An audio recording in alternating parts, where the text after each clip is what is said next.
So today the AP college basketball preseason top 25 came out, and I'm going to be honest, I really didn't have a whole lot of problems with it except for one big one. Seton Hall. Seton Hall is absolutely way at another 10 more ways too high. I mean, my lord, keep in mind, they are returning a lot of people from last year. But just because a decent team returns a lot of people doesn't automatically mean they're going to be great. I know we talk a lot about experience, and experience is key, but it doesn't automatically mean greatness. And this is a Seton Hall team that returns a lot from a team that got boat raced by Wofford in the NCAA tournament. And look, Wofford was a very special team last year. There's no denying that. No disrespect to Wofford intended. But if Seton Hall can't even stop the likes of Fletcher McGee and that Wofford team, how do you expect me to believe that they can stop Xavier or Villanova or even Marquette?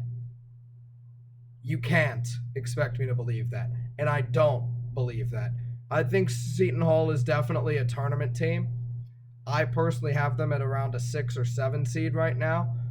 For all I know, Georgetown could beat them, could be better. Seton Hall might be the 4th best team in the Big East. And if they get really unlucky, maybe even the 5th. Seton Hall also has a pretty difficult non-conference schedule. They've got Michigan State, they've got Maryland, they've got at Iowa State, and they've got Oregon in a neutral site. Michigan State and Maryland are in Newark, but guess what? I think they lose both. Oregon's in a neutral site. They lose that one too, in my opinion. Ames, Iowa is a very tough place to play. I don't think they win that one, and I'm going to tell you what, the last time they played at Rutgers, they lost. They're playing at Rutgers this year, and I'm going to tell you, Rutgers is improving. I'm not saying they'll be a tournament team this year, but that could be another non-conference loss for Seton Hall. 5 non-conference losses? That ain't a top 25 team. Get out of here. In addition to that, they also have to play St. Louis on the road. St. Louis won the A-10 last year and made the tournament. Not saying Seton Hall is going to lose that one necessarily, but that could be a tougher game than people might realize. Oh, and if they somehow manage to beat Oregon or something, or they lose but something crazy happens in another game in their tournament, their preseason tournament, they'll get Gonzaga. Yeah. Don't think they're winning that one, guys.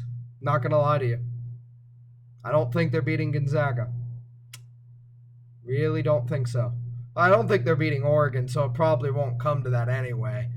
But you never know. Gonzaga could lose to Southern Miss. Highly doubt it, but it could happen.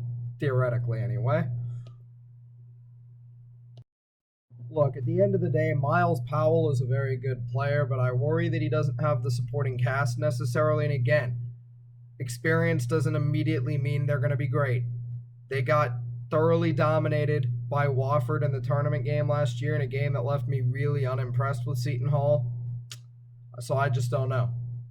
I think that's why I just think Seton Hall is probably the most overrated team in the AP Top 25.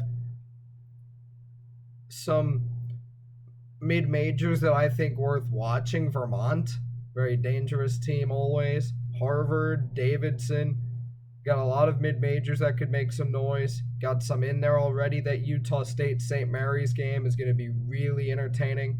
I just hope that it's not stuck on like ESPN, the Ocho or whatever. Like, please put that game on actual television. And yeah,